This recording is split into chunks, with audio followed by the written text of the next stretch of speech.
The Sign of the Times, episode 663. I'm from this undisclosed gray wall near the number 23. Maybe Michael Jordan is from this area, and that's why he's got his jersey number 23 there. Not 45. He didn't wear that as long. He was famous for 23, and right there it is. So, for the people that love the snaps, here's Chicken Bob and Chicken Ron. They never played Michael Jordan in any sort of competitive basketball, but they'd probably be willing to give it a try. They could play a game of horse. That'd be interesting. The X, where you can follow me, but not literally, much like Sharp and Stevie Jonak does, much like Stompin' Steve does. They both do, but you don't see Sharp Pain hiding behind that 23 over there, yelling, "I can't play Michael Jordan in basketball because my computer's broken." Facebook, the Instagram, the YouTube, which you may be watching right now. Hopefully, while subscribed, let Stompin' Steve get a sneezy head. He'd be following me on the X, sneezing all over his computer screen. Nobody wants that. Here's my pamphlet for the Point Defiance Zoo. It's got some daily presentation and keeper chat information and this handy map. Demon and Bunny coffee, a delicious, delicious coffee. Hopefully, old Thumbs Up Landstein grabbed a few bags for me when he saw Rosemary at the TNA shows. Old Thumbs Up, a regular at TNA shows now. He walks in there, sees Sammy Callahan, and boy, do the thumbs raise. A JB Moonshine shirt. You can support Lance's brother JB Moonshine by buying some shirts exactly like that. If you go to a show and you see JB and he's got his merchandise with him. Sometimes he forgets to pack his merchandise. Book I got for QT out of a little free library. When to Go Into the Water. QT's going to look through this and he'll say, "Oh, okay." And he'll probably give it a read. Probably read it while he's having some homemade brew that he got out of his last book in the little free library. Current book I just started to read, The Church of Baseball by Ron Shelton. I do not have confirmation, but I'm going to guess it's one of the top 5 books old Ken Hamblin's ever read in his life. He probably read this cover to cover, said, "Wow, that's a great book," and then read it from the other cover to the other cover. I'm sure he really would enjoy this. It's about the making of the movie Bull Durham. And apparently, Ron Shelton, who wrote both Bull Durham and this book, had a movie about Freddie Blassie all ready to go, and then it just never got made. We could have had a Freddie Blassie movie. Members of Team Badney's not a single solitary good knee in this bunch. One of them may be eating dog food later.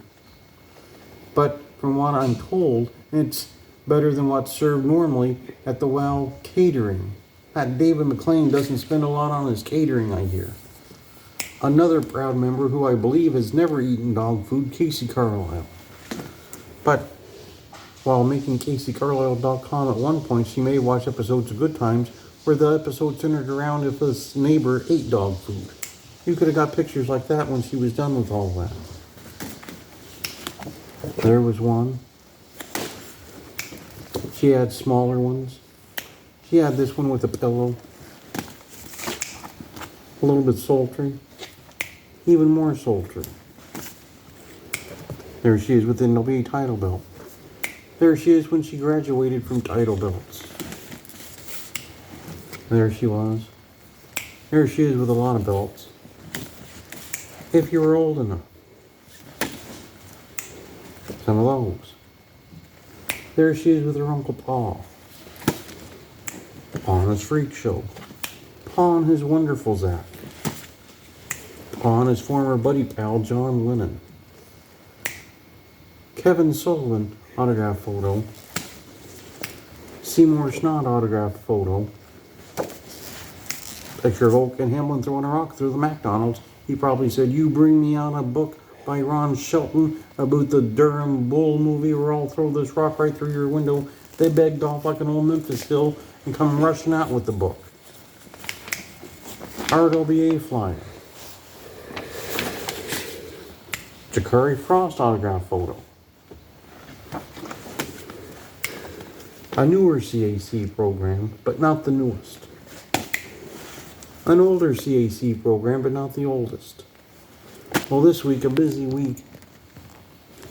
Sunday this week, we're still working on getting Turnbuckle Turmoil back to a new platform. We hopefully will have that all locked in very soon.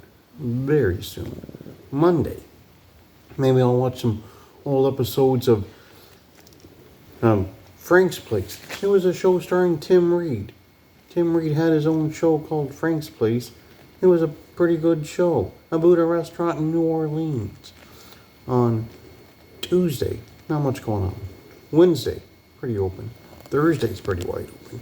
Next Friday, if we don't have the show up and running, well, either way, I'll have to beeline up to Everett and meet old Ken Hamblin.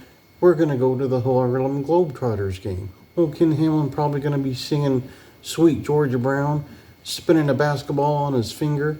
He may even do a slam dunk off a ladder or something. We'll have to see.